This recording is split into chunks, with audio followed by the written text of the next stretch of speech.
Praise the Lord. प्रभु के नाम की स्तुति हो। आज हम पढ़ेंगे पहला राजा 5वां अध्याय।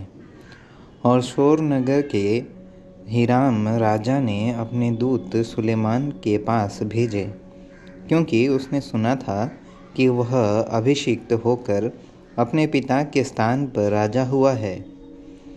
और दाऊद के जीवन भर हीराम उसका मित्र बना रहा। और सुलेमान ने हीराम के पास यूँ कहला भेजा कि तुझे मालूम है कि मेरा पिता दाऊद अपने परमेश्वर यहोवा के नाम का एक भवन इसलिए न बनवा सका कि वह चारों ओर लड़ाइयों में तब तक बजा रहा जब तक यहोवा ने उसके शत्रुओं को उसके पांव तले न कर दिया। परंतु अब मेरे परमेश्वर यहोवा ने मुझे चारों ओर से विश्राम दिया है, और न तो कोई विरोधी है और न कुछ विपत्ति देख पड़ती है। मैंने अपने परमेश्वर यहोवा के नाम का एक भवन बनवाने को ठाना है, अर्थात उस बात के अनुसार जो यहोवा ने मेरे पिता दाऊद से कही थी कि तेरा पुत्र जिसे मैं तेरे स्थान में गद्दी पर बैठाऊंगा वही मेरे नाम का भवन बनवाएगा। इसलिए अब तू मेरे लिए लबानोन पर से देवदारू काटने की आज्ञा दे, और मेरे दासों के संग रहेंगे, और जो कुछ मजदूरी तू ठहराए वही मैं तुझे तेरे दासों के लिए दूंगा। तुझे मालूम तो है कि सीदोनियों के बराबर लकड़ी काटने का भेद हम लोगों में से कोई भी नहीं जानता।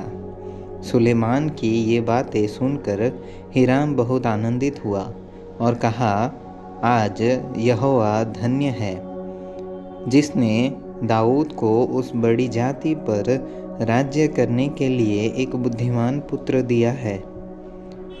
तब हीराम ने सुलेमान के पास यूँ कहला भेजा कि जो तूने मेरे पास कहला भेजा है वह मेरी समझ में आ गया। देवदारू और सनोवर की लकड़ी के विषय जो कुछ तू चाहे वही मैं करूँगा।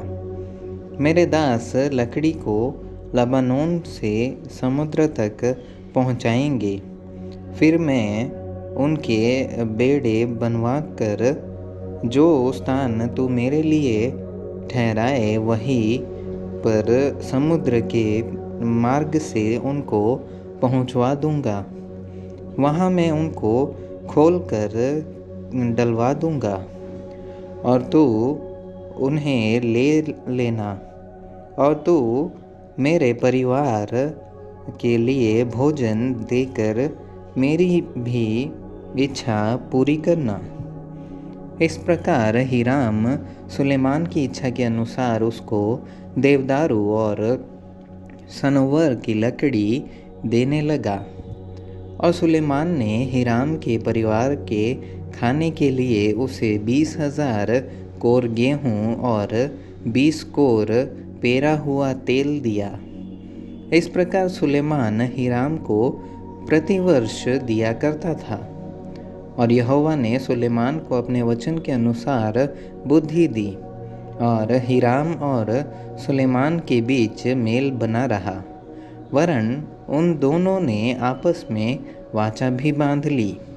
और राजा सुलेमान ने पूरे इज़राइल में से 3,000 पुरुष बेगार लगाए, और उन्हें लबानोन पहाड़ पर पारी पारी करके महीने महीने 10,000 भेज दिया करता था।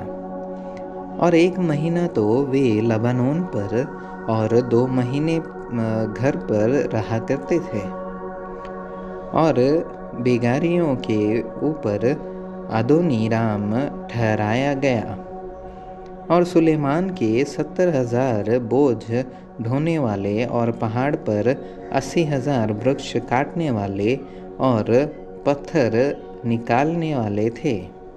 इनको छोड़ सुलेमान के 3,300 मुखिए थे जो काम करने वालों के ऊपर थे। फिर राजा की आज्ञा के से बड़े बड़े अनमोल पत्थर इसलिए खोदकर निकाले गए कि भवन की नींव गड़े हुए पत्थरों से डाली जाए। और सुलेमान के कारीगरों और हिराम के कारीगरों और गबालियों ने उनको गढ़ा और भवन के बनाने के लिए लकड़ी और पत्थर तैयार किए।